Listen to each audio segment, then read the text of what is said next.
You're now watching a clip from the MarcWes Sports Podcast. Coming back home like a lot of other receivers are thinking about doing. Which transitions me to another receiver. I don't know if you saw this, Wes. You probably did. But did you see that Braxton Berrios might be coming to the Dolphins? No, I ain't hear that. What's going on? Yeah, I saw that. That like what's going on? Like inform me. You feel me? Like what's going on? I saw a tweet from one of my reporter buddies, David Fuentes, out at the Sun Sentinel. I saw a tweet that said Braxton Berrios may be coming to the Dolphins. I was like, okay, Braxton Berrios, he ran a kickback for a touchdown last season for we was posting him on the page for the youth. Yeah, so that is a possibility. I want to find the tweet so I can read exactly what it said, but I remember seeing it at work today pop up on my phone. I'm just thinking, like, while you find it, huh? But the thing is, though, I know you was trying to get hyped up about Amari Cooper. I don't think it's gonna happen because we ain't got the money. You know what I'm saying? We don't have the money to pay. I think that's the only reason, though, that so Braxton Berrios is just a rumor. It's just hearsay.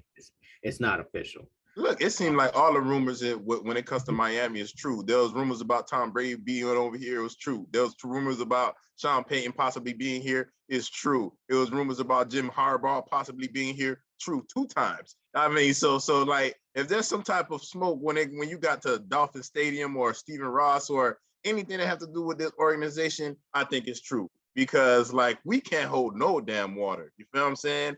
But if it is true, that would be great because at the end of the day, you got Braxton Berrios possibly coming back to back to Miami, and then you got Wes Welker. You know what I'm saying? Yeah. Perfect person to help him in the slot, make it happen. Yeah. Like if that's like some real news or some real traction to that, like I would love for that to be a possibility. It says that the Jets made him an offer, but he will shop himself around and see what the market is like. So hey, kind of like Ogba.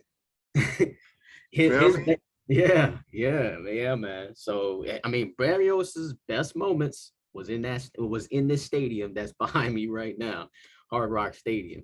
So the Jets, he's coming from the Jets. Why would he want to play for the Jets? The Jets don't even really got a quarterback. They drafted a quarterback, drafted a quarterback last year. He got hurt in the middle of the season, came back later. I mean, he just like Tua. I mean, I wouldn't say just like Tua, but he's in the same vicinity, whatever. So who knows? We'll see.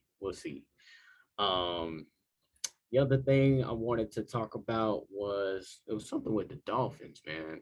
I know tied in Gesicki is franchise tag. Gesicki got the franchise tag. What you think about that? I mean, I don't mind it. You know what I'm saying? Because I didn't want to just let him go, like test the free agency because I think he's like possibly top 5 tight ends in the NFL. Like there's not a lot of tight ends I could see get do one-handed catches. I think he was the only one I seen last year doing that when it comes to tight end. I mean, yeah, we know that his blocking is not that great.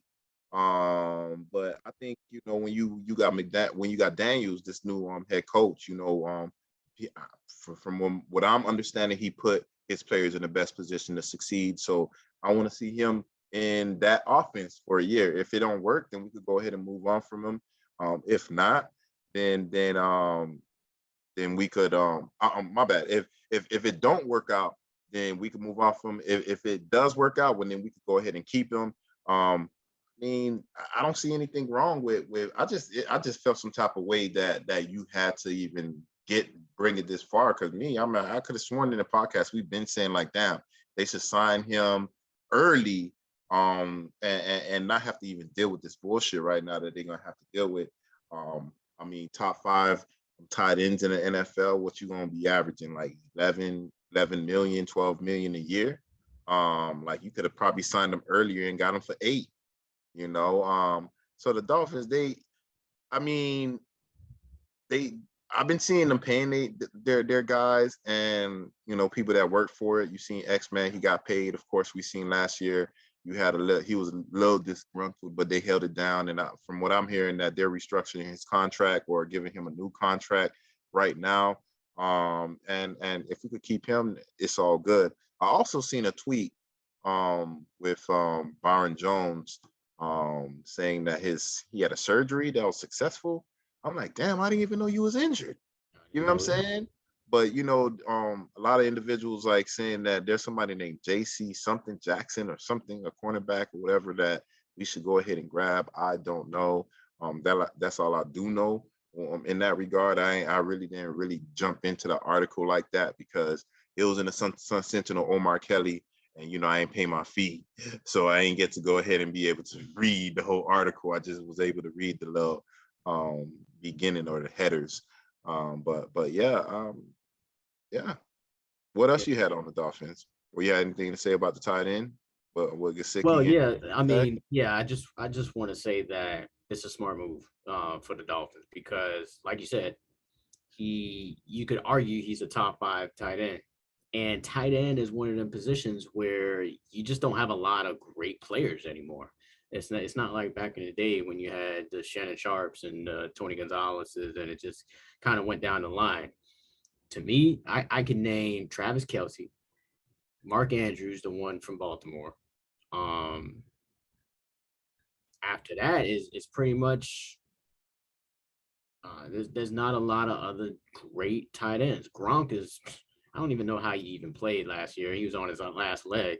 Hold his own shots. Yeah.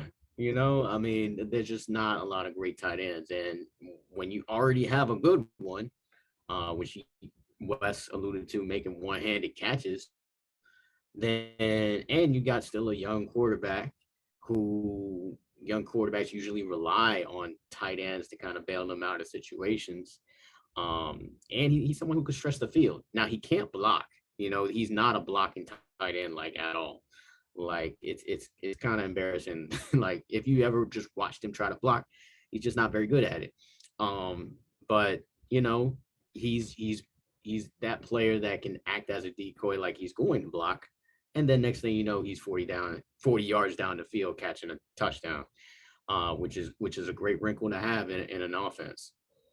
George Kittle is another one that I would say is in the top 5 from San Francisco. But yeah, to lock him down, tag him for a year, because I'm pretty sure there was a lot of teams that was trying to get Lock his ass away. right. So I think it's a smart move, and let's see what else they do. One of the major, I didn't have any other Dolphins news. You got any other? I mean,